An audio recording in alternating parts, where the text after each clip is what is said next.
అయినా అసలు తప్పంతా నాదేనయ్యా. సాంబగారు సారీ, మీరేం కంగారు పడద్దు. వీడి చేత డబ్బు నేను కట్టిస్తానండి. ఎలా కడతాడు? ఆఖరికి మన స్నేహితులందరూ కూడా భయపెట్టారు, ఆస్తులమ్మి సినిమా తీయొద్దని. కాని ఒకే ఒక వ్యక్తి, ఒకే ఒక శక్తి నన్ను ప్రోత్సహించి ముందుకు నడిపించింది. ఆ శక్తి పేరే రాజీ. అయినా ఏదో సాధించేస్తానని మొగుడు వదిలేసావు గాని ఆఖరికి నీకు మిగిలిందేమిటి నాకు తెలియకడుగుతాను. పిల్లల్లో ఒక్కరూ నీ దగ్గర లేరు కదా.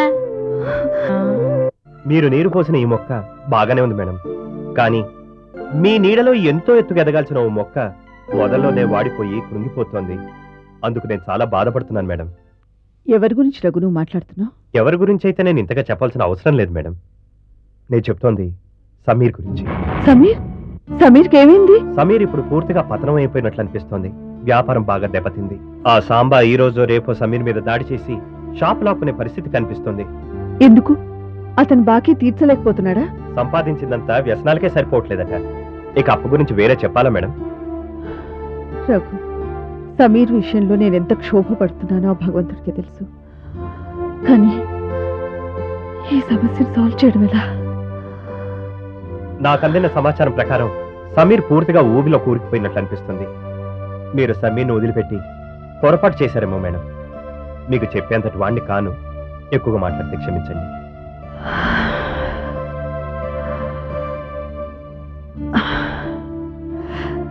రఘు, నాకు సాయం చేసి పెడతావా? చెప్పండి మేడం.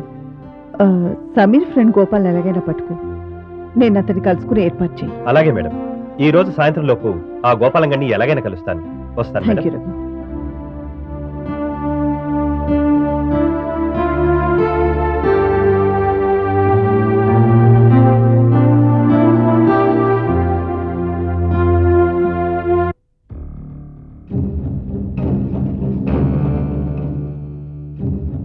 ఏ గోపాల్, రాజీ వెయిట్ చేస్తుంది, వెళ్ళు. నాకెందుకు భయంగా ఉంది సార్. భయం ఎందుకు?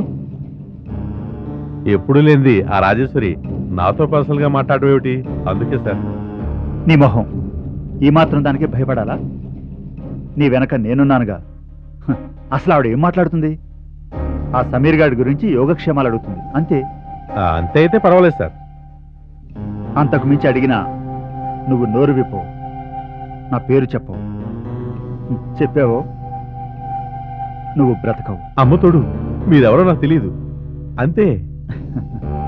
వెళ్ళి వెళ్ళి, రాజీ వెయిట్ చేస్తుంటుంది. అలాగే సార్.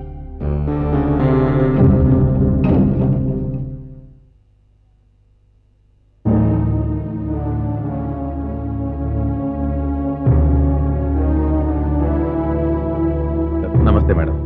నమస్తే. ఎలా ఉన్నావు? బాగానే ఉన్నాను. సమీర్ ఎలా ఉన్నాడు? వాడికే మేడం, బ్రహ్మాండంగా ఉన్నాడు. అబద్ధం.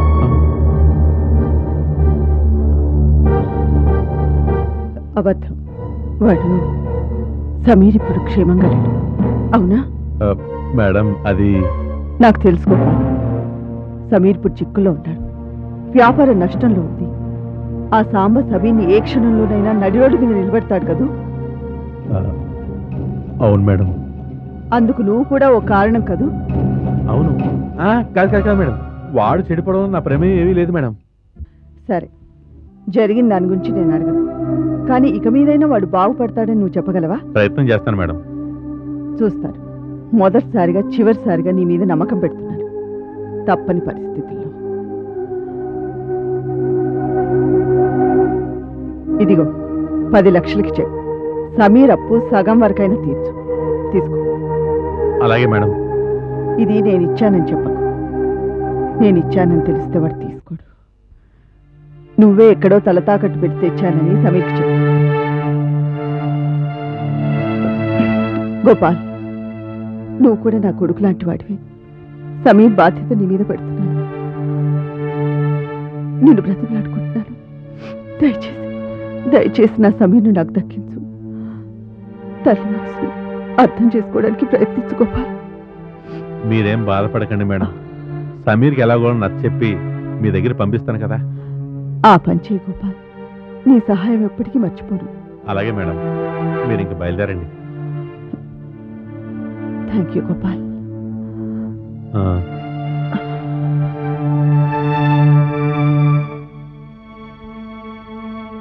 ఉమ్, 10 లక్షలు. ఆ?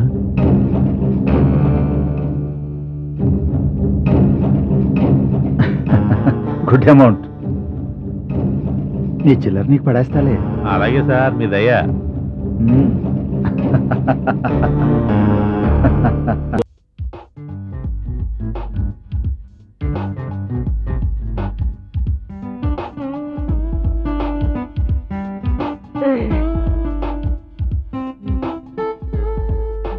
ఎంతకాలం తింటావు మమ్మల్ని? అయ్య బాబోయ్, ఇదేంటి కజ్జికాయలు మాట్లాడుతున్నాయి? కజ్జికాయలు కాదు, మాట్లాడింది నేనే. ఆహా, ఆ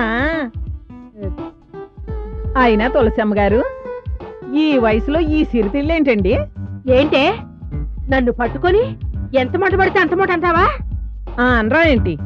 వచ్చిన దగ్గర నుంచి చూస్తున్నాను. తిండే తిండి, తిండే తిండి, తిండే తిండి.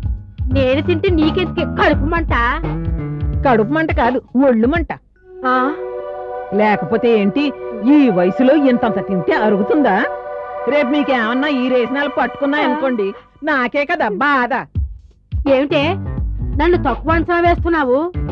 ఇదిగో, ఇవి పళ్ళు కాదు, గుణపాలు. గులకరాళ్ళకి ఉల్లికారం కలిపి పరపర నవ్వులేస్తాను. అమ్మో, మీది కడుపు కాదమ్మా, కళ్ళేపల్లి చెరువు. ఏడ్చవలే గాని ఏమి రాజీ పరిస్థితి ఎలా ఉంది? బాగా సంపాదిస్తుందా? ఏంటి, అమ్మగారి సంపాదన మీద కళ్ళు పడ్డాయి మీకు? అబ్బే ఏమీ లేదే. ఎన్నుంటే మాత్రం ఏ లాభం? కన్న కూతురు కళ్ళెదురుగా లేనప్పుడు. అబ్బే అట్లాంటిదేం లేదు, మా అంజలి తొందరలోనే ఇంటికొస్తుంది. నీ పిచ్చి గాని అదెందుకు వస్తుంది? దాని బాబు బాగా డబ్బు పంపిస్తున్నాడు, అందుకే రాజుని లెక్క చేయడం లేదు. రేపది ఎక్కడో తొందర పడుతుంది, నెత్తి నోరు కొట్టుకుంటుంది. తల్లి ఆలనా పాలన అక్కర్లేదు దానికి, అదే జరుగుతుంది. మైసమ్మా, అమ్మా అది నీకిక్కడేం పని? లోపలికి వెళ్ళు. అటగేనమ్మా. కొంతమందికి ఏళ్ళు వచ్చినా కొంచెం కూడా బుద్ధి రాదు.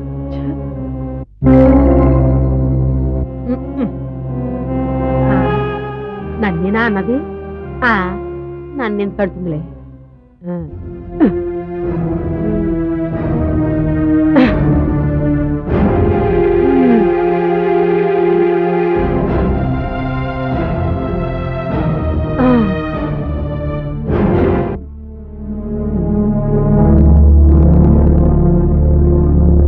తులసమ్మనైతే తిట్టాను గాని లోకలందరి నోళ్లు మోయించగలనా?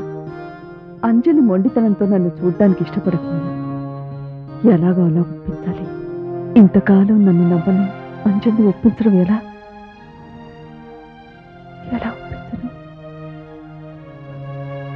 పోనీ ఒకసారి ఫోన్ చేస్తే అది మాట్లాడకుండా ఫోన్ పెట్టేస్తుంది. ఏవైతే అయింది, ఒకసారి ఊరెళ్ళి అంజలిని చూస్తాను, మాట్లాడతాను. అవును,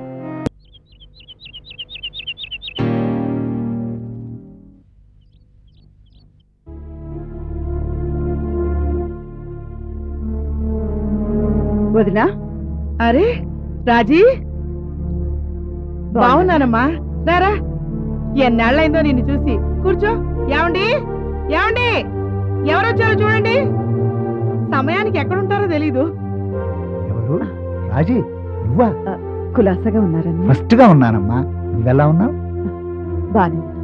ఉండమ్మా, కాఫీ తీసుకొస్తాను. ఇప్పుడు అవన్నీ ఎందుకు వదినా? అదేమిటమ్మా, నువ్వు రాక రాక వచ్చే చుట్టానివి, ఆ మాత్రం మర్యాద చేయకపోతే ఎలా?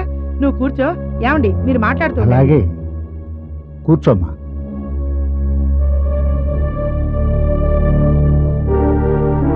పిల్లలు ఎలా ఉన్నారమ్మా? పర్వాలేదు. అంజలి గురించే కదమ్మా వెతుక్కుంటున్నావు? అంజలి ఇంట్లో లేదా అన్నయ్య? అసలు అలికిడే లేదు. కాలేజీకి వెళ్ళిందమ్మా. ఆహా, బాగా చదువుతుంది అన్నయ్య. ఏమ్మా, నువ్వు అడగాలనుకున్న ప్రశ్న అది కాదనుకుంటాను. అన్నయ్య, అవునమ్మా, ఓ కన్న తల్లి బిడ్డనిప్పుడు దగ్గరకు తీసుకుందామా అని ఆరాటపడుతుంది. ఈ జన్మలో జరిగిన పొరపాటు ఈ జన్మలో అనుభవిస్తున్నాం. కూతురికి దూరంగా ఉండి ఎదురు చూడాల్సిన దుస్థితి నీకు రావటం చాలా బాధాకరం. నా పేగు తెంచుకు పుట్టిన బిడ్డతో అమ్మాను పిలిపించుకునే భాగ్యానికి నోచుకోలేదు. ఆ బంధం తను తెంచుకోగలుగుతుందేమో కానీ నా చేత కావటం లేదు. ఎందుకంటే అమ్మను కదా. బాధపడకు రాజీ, పరిస్థితులు తప్పకుండా అనుకూలిస్తాయి. అయినా నీ కూతురు పరాయి వాళ్ళ దగ్గరుందా ఏమిటి? మా కడుపులో పెట్టుకొని చూసుకుంటాం. రాజీ, కాఫీ తీసుకోమ్మా. నిజంగా ఈ విషయంలో అంజలి చాలా అదృష్టవంతురాలు. దేవతల్లా మీరిద్దరూ దొరికారు. పొగడతలు ఎందుకమ్మా? అంజలి మాకు దేవుడిచ్చిన బిడ్డ. అంజలిని కంటికి రెప్పలాగా చూసుకుంటున్నాం. నిజానికి వాళ్ళ నాన్న పంపించే డబ్బులు ఏ పాటికి అంతకు మించే అంజలికి ఖర్చు పెడుతున్నాం. ఎందుకంటే నా బిడ్డ పువ్వుల్లో నడవాలి. చూసావా చూసావా, అంజలి తలుచుకుంటోంది. అందుకేనమ్మా పొల మారింది. అన్నయ్య, అంజలికి పండక్కి ఏదైనా కొనండి. ఇదిగో డబ్బు. వద్దమ్మా, పర్వాలేదన్నయ్య. వద్దు. ఏమండి, రాజీ కూతురి మీద అభిమానంతో ఇస్తోంది. తీసుకోకపోతే ఎలా? బాధపడదు.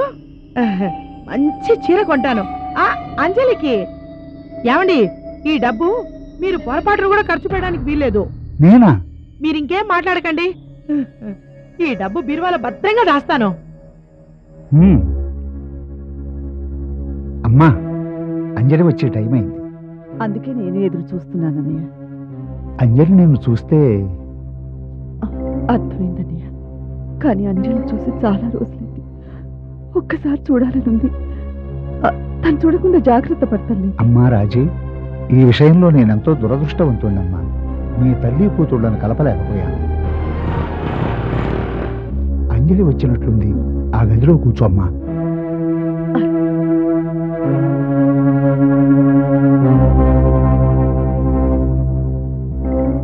ఏంటి మామయ్య అలా ఉన్నారు? ఏం లేదమ్మా. కాదు, ఏదో ఉంది. ఏం లేదన్నానుగా. సరే మామయ్య.